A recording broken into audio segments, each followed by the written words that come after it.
del Código del Trabajo, que habla de que el empleador deberá tomar todas las medidas necesarias para proteger, dice, eficazmente la vida y la salud de los trabajadores. Sí, Entonces, claro, lo que me cabía a mí de duda era cómo se materializa esa responsabilidad una vez que el trabajador, por ejemplo, ya padece de silicosis.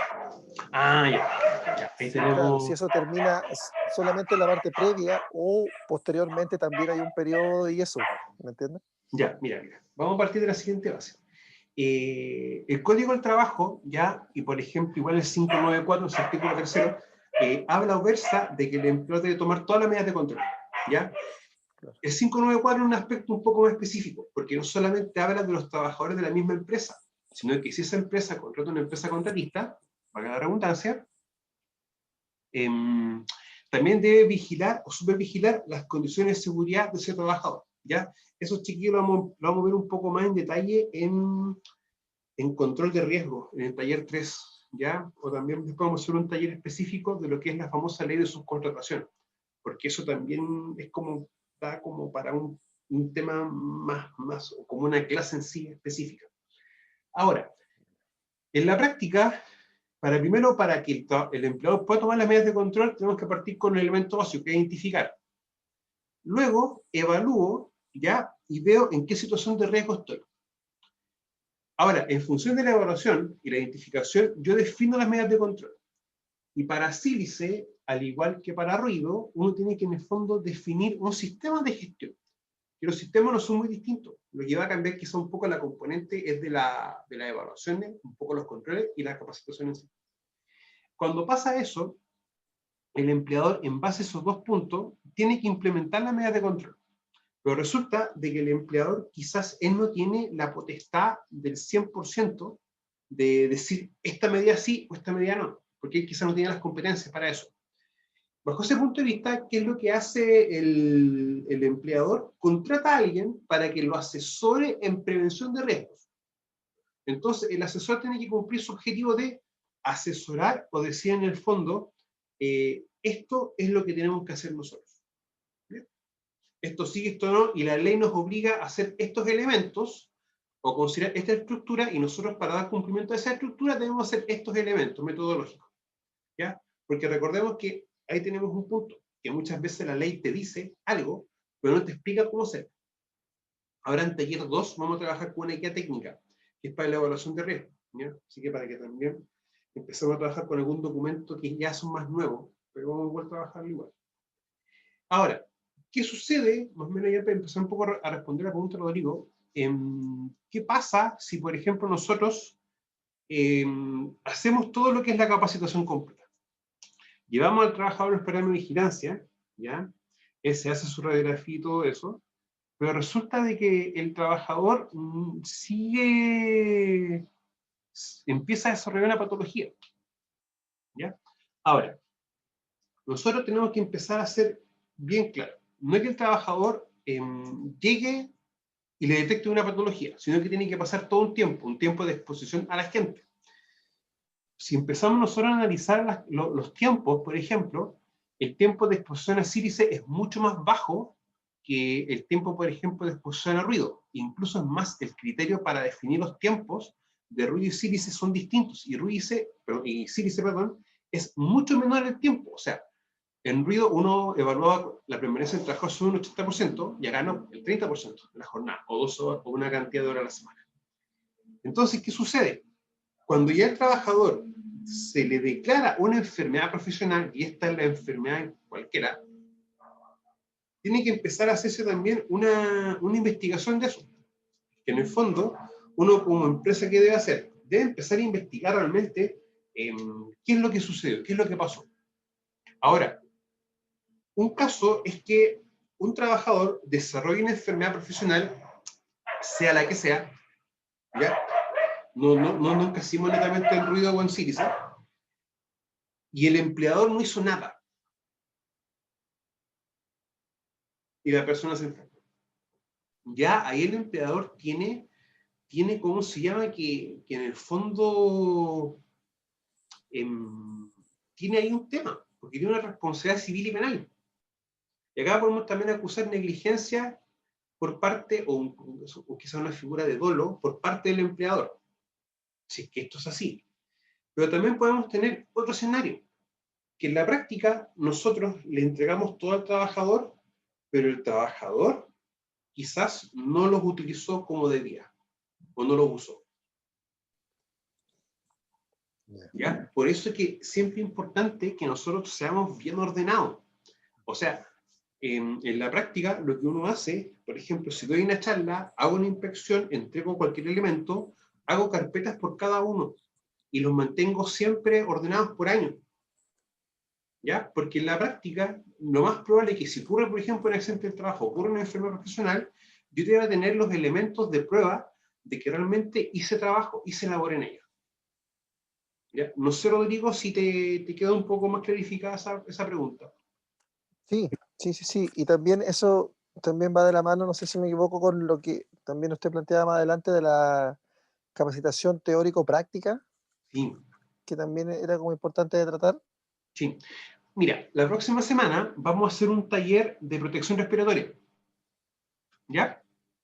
Que eso en la práctica eso no va a ser evaluado, ¿ya? Pero igual les quiero hacer un taller de protección respiratoria, porque cuando hablamos de sílice, aparte de todas las medidas de control, yo siempre recomiendo igual tener el elemento de protección personal.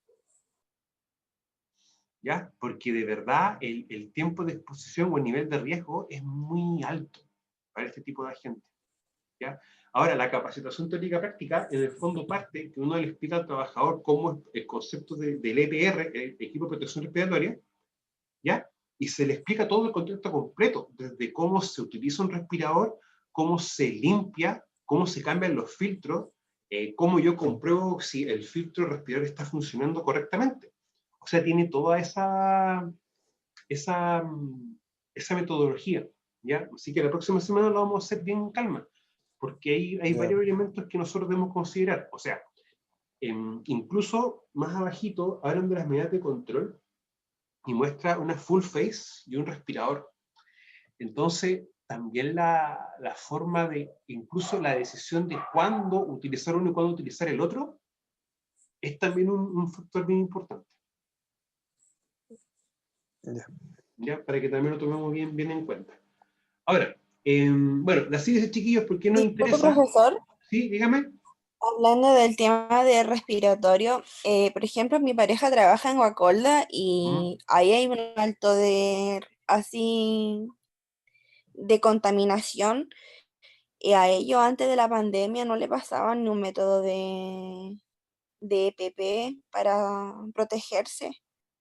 En este caso, ellos están expuestos mucho, Sí, ellos como empresa, como empresa y porque como trabajador.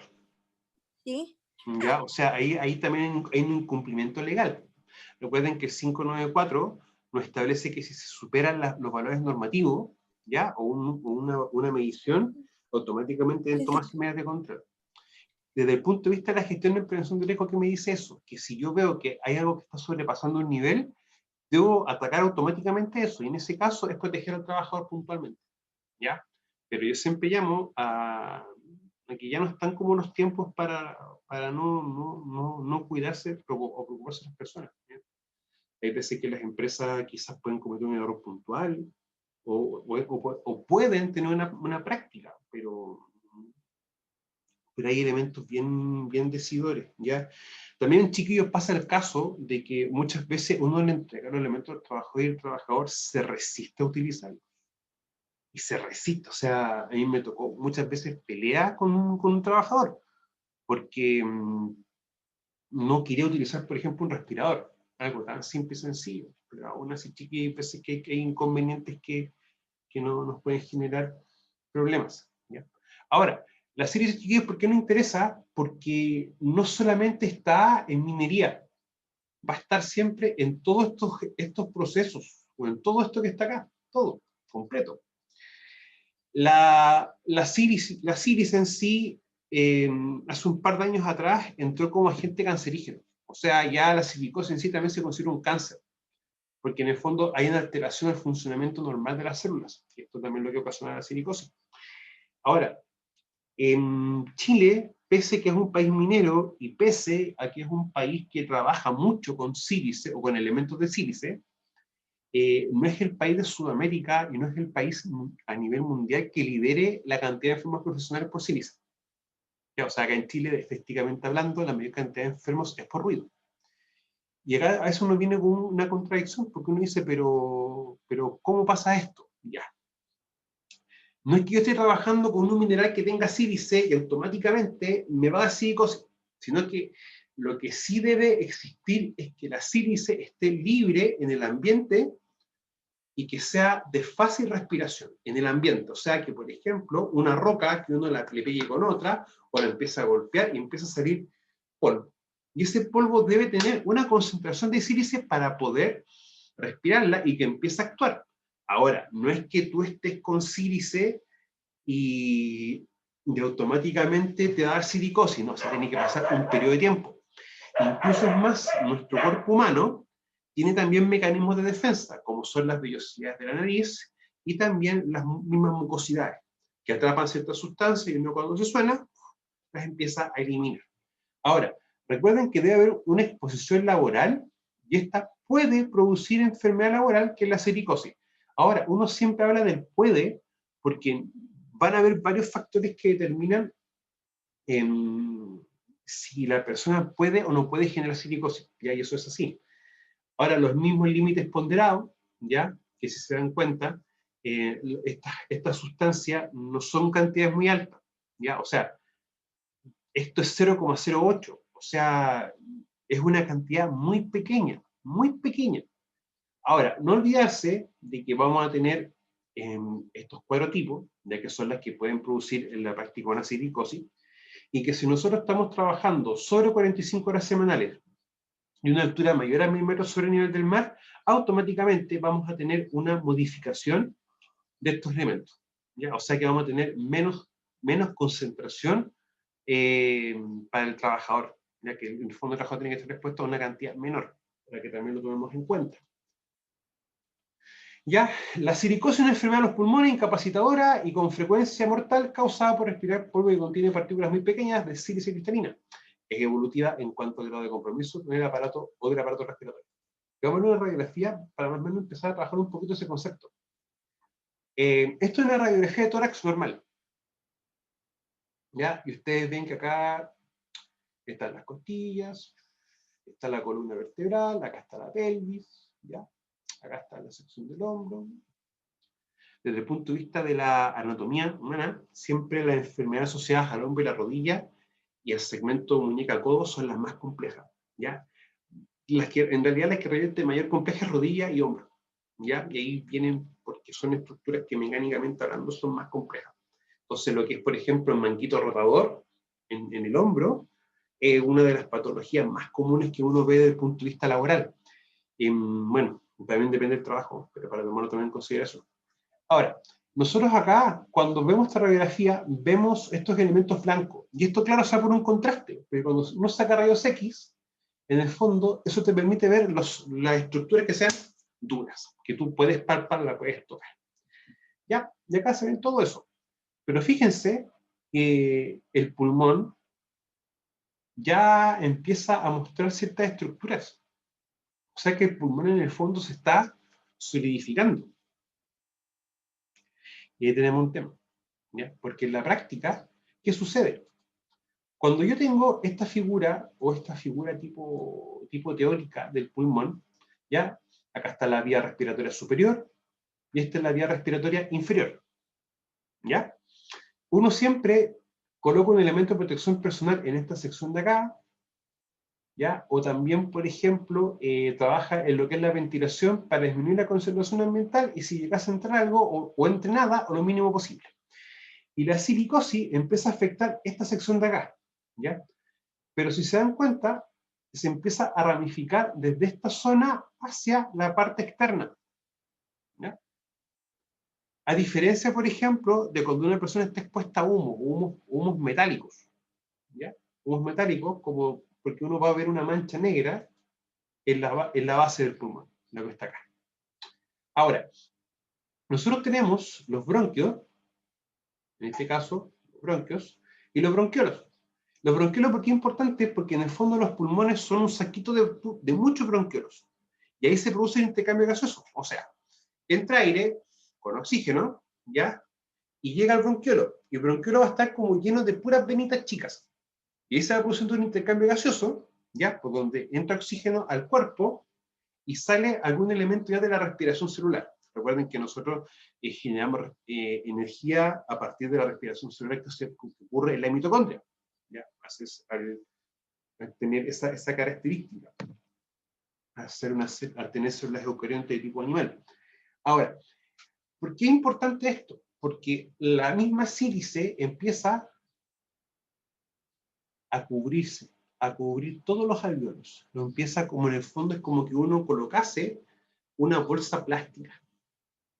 Lo empieza a cubrir. Y ahí vamos a tener temas. Porque lo que va a empezar a pasar con la silicosis en sí es que el volumen de aire que yo pueda ingresar a mi cuerpo se va a ver reducido. ¿Ya? Porque uno, va a entrar menos aire, va a salir menos aire. El volumen respiratorio, uno lo habla, por ejemplo, cuando uno inhala, es cuánto se pueden expandir los pulmones. Y uno habla que, por ejemplo, una persona puede ingerir por hora tantos metros cúbicos de aire. ¿Ya? Y eso más o menos es el concepto como de volumen respiratorio. Ahora, ¿qué sucede con esto? Con la silicosis, el pulmón, en vez de hacer este ejercicio, a medida que se va desarrollando la silicosis, empieza a hacer este elemento. Porque ya el pulmón en sí pierde la elasticidad y empieza a ponerse más rígido. Y ahí tenemos problemas. Porque en la práctica, la persona cuando ya empieza a desarrollar la silicosis de manera bien puntual, ya uno ve los efectos en el cuerpo. El primer efecto en el cuerpo que uno ve es que la persona se cansa con mucha facilidad. O sea, el levantarnos de la cama, por ejemplo, para nosotros que es algo sencillo, para una persona que ya está con una silicosis bien importante, es como correr una maratón. Es muy complejo. Segundo, pierden mucho peso. ¿Ya? Y también como que empiezan a perder tamaño, como que se empiezan a encoger un poquito y se empiezan a colocar curvos. Y tienden también a tener una muy mala respiración, lo que implica que su color de piel sea más blanquecina. ¿Ya? Y ahí vamos a empezar a generar distintos efectos en la persona. En sí la silicosis no mata, pero sí mata las enfermedades anexas que se van generando. Si yo respiro y empiezo a eliminar productos del metabolismo celular, muchas veces estos productos con la silicosis ya no se eliminan, se van quedando. Se elimina una porción muy pequeña. Y eso también empieza a aumentar ciertos elementos o ciertos niveles de toxicidad en la sangre que permiten que la persona ya de a poco empiece a apagarse. Eso también es un tema bien complejo. Ahora, si ustedes se dan cuenta, los bronquios y los bronquiolos siempre están en la sección media de acá. Por eso que la silicosis empieza a generarse en este punto. Ahora, esta es la radiografía de tórax de un fumador. Si ustedes la ven, hay un daño importante, ¿ya? Pero no es el mismo daño que con la silicosis. O sea, si ustedes se dan cuenta, el daño empieza a partir por la base del pulmón. Que eso es también un tema no menor a considerar. Ahora, hay un tema también que muchas veces a mí me preguntaban mucho en faena, ¿ya? En faena hay una particularidad de que el cigarrillo, pese a que produce una serie de efectos nocivos para la salud, se sigue consumiendo y se consume en cantidades importantes, ¿ya? ¿Cuál es el punto con esto? Que el fumar ya hace que la probabilidad de que un trabajador pueda desarrollar silicosis aumente en un 50%.